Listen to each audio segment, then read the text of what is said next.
ಇವತ್ತೆಲ್ಲರೂ ನಾವು ಅವತ್ತಿನ ಕಾಲದಾಗ ಇತ್ತು ಜಾತಿ ಬಗ್ಗೆದಾಗೆ ಮತ್ತು ತಾರತಮ್ಯಗಳು ಇದ್ದವು ಭಾಳಷ್ಟು.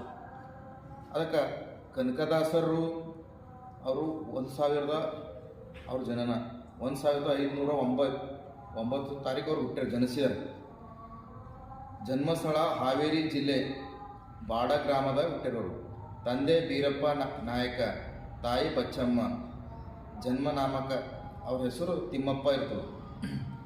ಅವ್ರು ಏನು ಸಂದೇಶ ಸಾರ್ಯಾರ ಅಂದ್ರೆ ಬರೀ ಎಲ್ಲರೂ ಜಾತಿ ಮತ ಪಂಥ ಭೇದವೆಲ್ಲ ತೊರಿಬೇಕಂತ ಹೇಳ್ಯಾರ ಮಹಾತ್ಮರು.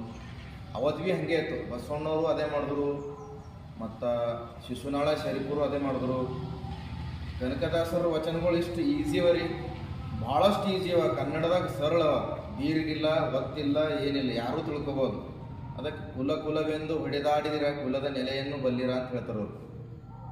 ನಾವು ನೆಲೆ ಹುಡುಕ್ಬೇಕಾಗ್ಯದದು.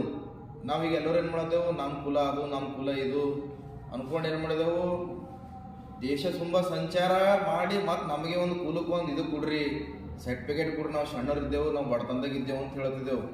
ನಾವು ಒಂದು ಚಲೋ ಶ್ರೇಷ್ಠ ದಾಸರು ಇಟ್ಕೊಂಡಿದ್ದೆವು, ಬಸವಣ್ಣವ್ರು ಇಟ್ಕೊಂಡಿದ್ದೆವು, ಕುವೆಂಪು ಇಟ್ಕೊಂಡಿದ್ದೆವು, ರಂಪ ಇಟ್ಕೊಂಡಿದ್ದೆವು.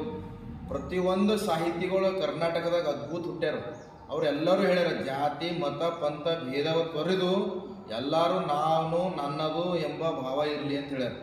ಆದ್ರೆ ನಾವೆಲ್ಲ ಏನು ಮಾಡ್ತೇವೆ, ಜಾತಿಗೆ ಸೀಮಿತ ಮಾಡ್ಕೋತೇವೆ. ಜಾತಿ ಯಾಕೆ ಬೇಕು ಅಂದ್ರೆ ಮುಂದೆ ವ್ಯವಹಾರ ಮಾಡ್ಲಕ್ಕ ಮತ್ತು ಈ ನೆಂಟಸ್ತನ ಮಾಡ್ಕೊಳಕ್ಕಾಗಲಿ, ಜೀವನ ಮಾಡೋಕ್ಕಾಗಲಿ ವ್ಯವಹಾರ ಜಾತಿ ಬೇಕು. ಹೊರತು ನಾವು ಬದುಕ್ಲಕ್ಕೆ ಹೆಂಗೆ ಇರಬೇಕು ಅಂದ್ರೆ ನೀರಿನಂತೆ ಇರಬೇಕು. ನೀರಿಗೆ ಬಣ್ಣ ಇಲ್ಲ, ಆಕಾರ ಇಲ್ಲ, ಏನಿಲ್ಲ, ನೀರಾಗೇ ಇರಬೇಕು.